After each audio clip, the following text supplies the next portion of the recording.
Here he is. I'm going to review him like a hurricane.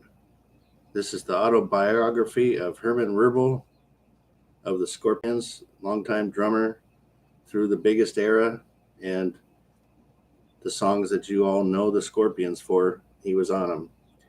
So this is called "And Speaking of Scorpions" by Herman Z. German Rarebell. Okay, so when you consider buying this book, first off, I'll say I'm on a review. Um, what's the? I'm doing a lot of drummer books right now. I guess is the way I should say it. This is my fourth, I think. I did a Mick Fleetwood review. I did a review of John Mellencamp's drummer Kenny Aronoff, and I did a review of Billy Joel's drummer Liberty DeVito. And this is the Scorpions drummer. I really like the Scorpions, and as you know, their songs are very suggestive. So I expected a lot of indecent behavior in this book, and you get some of that, and it's kind of muted purposefully by Herman for the most part. When you consider getting this book to review it, to read it, I guess, and you'll see some of the reviews where people are saying that it highly needs an editor. That is totally true because there's a lot of repetition in this book. It's 240 pages, and it's kind of sequencing is all over the place where he talks about Russia at the beginning and then comes back to it later. It's all over the place. It comes across like somebody just put a microphone on and did a conversion to text and then put it in a book. In one case, there was a word. I'm trying to remember what the word was. I can't remember the word, but it was totally misspelled. Not the correct word. It was a word that was not the same, had a different meaning. And a lot of this is politically incorrect, I guess you could say. At the very beginning of it, you're going to get kind of slapped in the face with his dry humor kind of feel. But that's coming from him. That's the way he is. You have to kind of get used to it. But once you get used to it, the content is quite good. If this was like an album, so he does go through and review a lot of Scorpions records.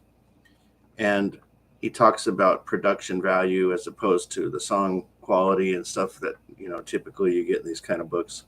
If that was applied to this book, you could say that it was not recorded very well, but the songs were good. That's what I would say about this book. And at the end, I like his honesty. So you'll get a lot of honesty out of this guy. At the beginning, maybe some people would think I'm not going to read this because I don't really like the dude very much. Give it a chance. By the end, you're going to feel he went through a metamorphosis, as a lot of people do. And the early part of his life, the way he was, is definitely not the person he is now. He's very honest and open to a fault almost. And he admits a lot of his failures and regrets and things that he hopes people can learn from his mistakes, including, family members and things. I just really liked it. It's good. It's not like it was similar to Mick Fleetwood's book, where it was more about his journey with Scorpions than him as a drummer per se. He just kind of happens to be a drummer, but then he focuses more on their experiences and some of his songwriting participation. It was clear he wanted to be more than just a drummer, and he wrote lyrics and some musical pieces too. And he really liked the being in a band, which later it kind of degraded from that. But I don't want to go into too many spoilers. But overall, good book.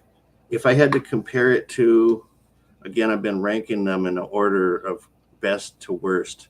Kenny Aronoff's was my favorite. This might be the second favorite. I'm trying to decide if I think I liked this better than Liberty DeVito's book.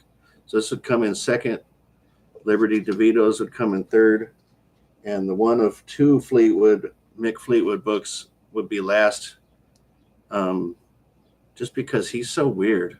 It came across very strange. But we'll see how the second Mick Fleetwood book goes when I get to that one.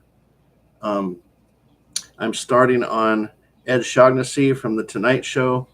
That's a quick, thin book. It's like 100 and some pages. I should mow that down fairly quickly. And I'm reading Stephen King alongside with that. I'm doing 2 books at a time. And, but yeah, this is an editor's nightmare, but the content is good. So if you can ignore kind of the ramblingness to it and repetitiveness and just feel it for what he is, you'll enjoy this.